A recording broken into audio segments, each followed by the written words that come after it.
বিসমিল্লাহির রহমানির রহিম। আসসালামু আলাইকুম ভিউয়ার্স, ভাই বোনেরা, আপনারা যারা আমাদের চ্যানেলটি এখনো সাবস্ক্রাইব করেননি তারা আমাদের চ্যানেলটি এখনই সাবস্ক্রাইব করুন এবং আমাদের পাশে থাকা বেল বাটনটি এখনই অন করুন। আজকে আমি আপনাদের মাঝে হাজির হয়েছি শত্রুর নিদ্রা বন্ধ করে শত্রুকে পাগল করে দেওয়া 100% পরীক্ষিত খুবই শক্তিশালী একটি আমল নিয়ে। ঘুম এমন একটা বিষয়, কেউ যদি সঠিক সময়ে ঘুম না আসতে পারেন তাহলে সেই ব্যক্তি কেবল বুঝতে পারবেন ঘুম না আসার জ্বালাটা কতটা ভয়ানক। যে সকল ভিউয়ার্স ভাই ও বোনেরা শত্রুর নিদ্রা বন্ধ করে দিয়ে উচিত শিক্ষার মাধ্যমে পাগল করতে চান, সেই সকল ভিউয়ার্স ভাই বোনেরা জীবনে একবার হলেও এই আমলটি সঠিক নিয়মে করে দেখবেন। ইনশাআল্লাহ অবশ্যই খুব ভালো উপকার পাবেন, যা আপনি চিন্তাও করতে পারবেন না। এই আমলটি সঠিক নিয়মে করতে পারলে শত্রু পাগল হয়ে যাবে, এতে কোনো প্রকার সন্দেহ নেই। শত্রু যখন ঘুমের জন্য শত চেষ্টা করবে কিন্তু কোনো মতেই ঘুম আসতে পারবে না, তখন শত্রুর মনে হবে এই কাজটা করলে মনে হয় ঘুম আসবে, আবার মনে হবে ওই কাজটা করলে মনে হয় ঘুম আসবে। যখন কোনো কাজ করলেই শত্রু ঘুম আসবে না, তখন শত্রু ঘুমানোর জন্য পাগল পারা হয়ে যাবে এবং শত্রুর ঘুমানোর জন্য অস্বাভাবিক সকল কাজকর্ম করতে থাকবে।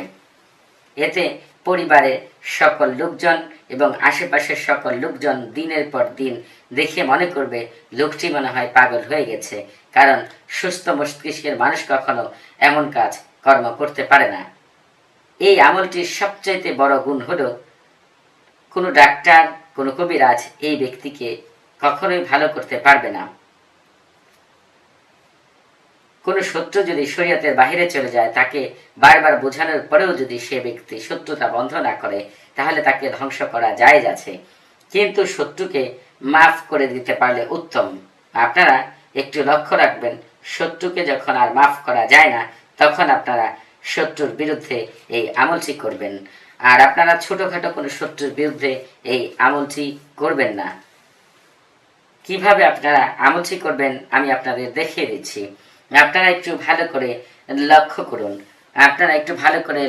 যে নকশাটি দেখতে পাচ্ছেন, এই নকশাটি শুরু থেকে শেষ পর্যন্ত আপনারা একটু ভালো করে লক্ষ্য করুন।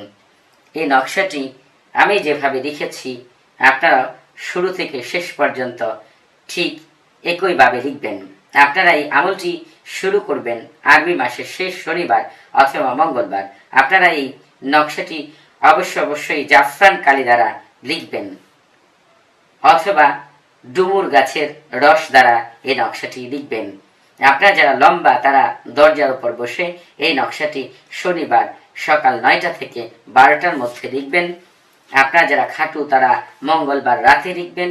যারা মাঝারি অর্থাৎ খাটো না লম্বা না, তারা শনিবার অথবা মঙ্গলবার দুপুর 12টা থেকে 2টার মধ্যে নকশাটি লিখবেন। আর যারা ফর্সা তারা এই নকশাটি আগুনের পাশে পূর্ব দিকে মুখ করে মুখে তিতা জাতীয় জিনিস রেখে শনিবার অথবা মঙ্গলবার দুপুর 2টা থেকে 12টার মধ্যে নকশাটি লিখবেন। যারা কালো তারা নকশাটি রোদে দাঁড়িয়ে লিখবেন উপরে নিয়ম অনুযায়ী। নকশাটি লেখার সময় কলম বাম হাতে থাকলে ভালো হয়, তাহলে খুব তাড়াতাড়ি ভালো ফল পাবেন। অর্থাৎ নকশাটি বাম হাত দ্বারা লিখলে উত্তম ফল পাওয়া যায়। নকশাটি লিখবেন জায়নামাজে বসে, শরীরে আতর মেখে, অবশ্যই পাক পবিত্র হয়ে ওযু করে পূর্ব দিকে মুখ করে। নকশাটি লেখার সময় মুখ বন্ধ করে নাকের বাম ছিদ্র দিয়ে নিঃশ্বাস বের করবেন। মুখে টক অথবা তিতা জাতীয় জিনিস রেখে নেবেন। শত্রুর ক্ষেত্রে কোনো তাবিজ লেখার সময় এই নিয়মগুলো যদি আপনারা মেনে করেন, অবশ্যই খুবই ভালো ফল পাবেন, এতে কোনো প্রকার সন্দেহ নেই। এজন্য শত্রুতার যে কোনো তাবিজ লেখার সময় এই নিয়মগুলো মেনে করবেন। এই নকশার ভিতরে যে প্রথম ফালান শব্দটি রয়েছে, আপনারা একটু ভালো করে লক্ষ্য করে দেখুন। এখানে নকশার মধ্যে নিচে প্রথম যে ফালান শব্দটি রয়েছে, এই ফালান শব্দটি লিখবেন শত্রুর নাম, এবং দ্বিতীয় যে ফালান শব্দটি রয়েছে এখানে লিখবেন শত্রুর বাবার নাম। আর শত্রু যদি মেয়ে হয় তাহলে নকশার নিচের এই প্রথম ফালান শব্দটি লিখবেন ওই মেয়েটির নাম এবং এখানে বিনের পরিবর্তে বিনতে লিখবেন এবং দ্বিতীয় এই ফালান শব্দটি লিখবেন ওই মেয়েটির মায়ের নাম। বাকি সকল কিছু একই রকম থাকবে। এরপর নকশাটি ভাঁজ করে একটি লোহার পেরেক দিয়ে মাটির নিচে দাবিয়ে দিবেন আর একটি লাঠি হাতে নিয়ে নকশাটি ওপর খাড়া করে মাটির উপরে রাখবেন এবং সূরা নাস পড়বেন। এই সূরাতে মোট 6 বার নাস শব্দটি উচ্চারিত হবে। প্রত্যেক নাস শব্দটি পড়ার সময় বলবেন আমি অমুকের ছেলে অমুকের অথবা অমুকের মেয়ে অমুকের নিদ্রা বন্ধ করে দিলাম এবং সেই সাথে বলবেন এখানে যে মুআক্কেল ফেরেশতা উপস্থিত রয়েছেন আপনি আল্লাহর ইচ্ছায় আমার অমুক শত্রু অমুকের ছেলে অমুককে অথবা অমুকের মেয়ে অমুককে পাগল বানিয়ে দিন।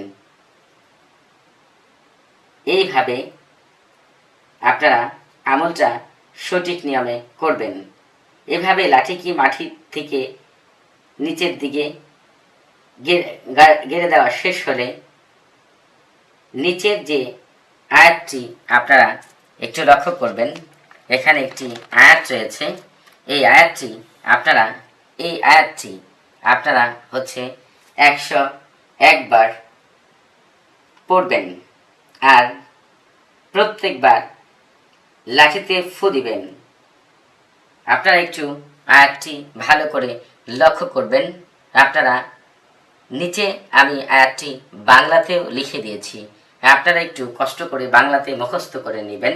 আপনার আয়াতটি পড়ার সময় এমনভাবে মুখস্থ করবেন মনে করবেন আয়াতটির ভিতরে জের জবর পেশ কিছুই নেই।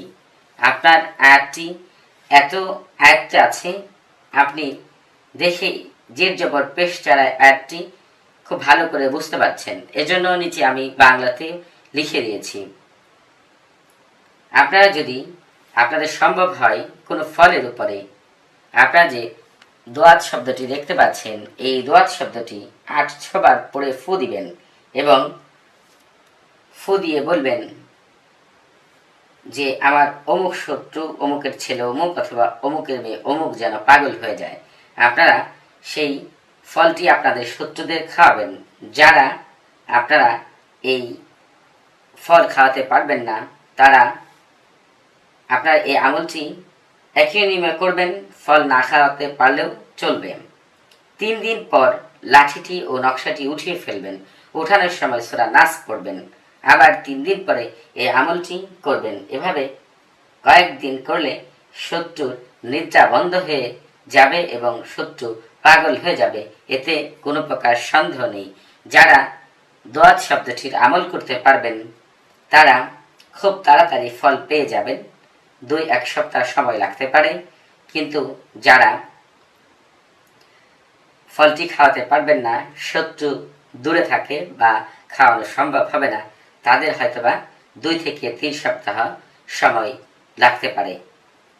আপনারা এই আমলটি অবশ্যই এজাজত নিয়ে করবেন এবং আপনাদের কাছে আমার বিশেষ অনুরোধ রইল কোনো ভালো মানুষের বিরুদ্ধে আপনারা এই আমলটি করবেন না, তাহলে আপনাদের আমলের ফলাফল তো পাবেনই না, উল্টো নিজের বিশাল ক্ষতি হতে পারে। আপনাদের বুঝতে কোনো প্রকার সমস্যা হলে আপনাদের কোনো কিছু জানার থাকলে আপনারা আমাদের সাথে যোগাযোগ করবেন। আমাদের মোবাইল নাম্বার 01938311386। এই নাম্বারটি প্রতি শুক্রবার ও শনিবার খোলা থাকে, নামাজের সময় নাম্বারটি বন্ধ থাকে। ভালো লাগলে ভিডিওটি বেশি বেশি শেয়ার করবেন। আসসালামু আলাইকুম ওয়া রাহমাতুল্লাহি ওয়া বারাকাতুহু।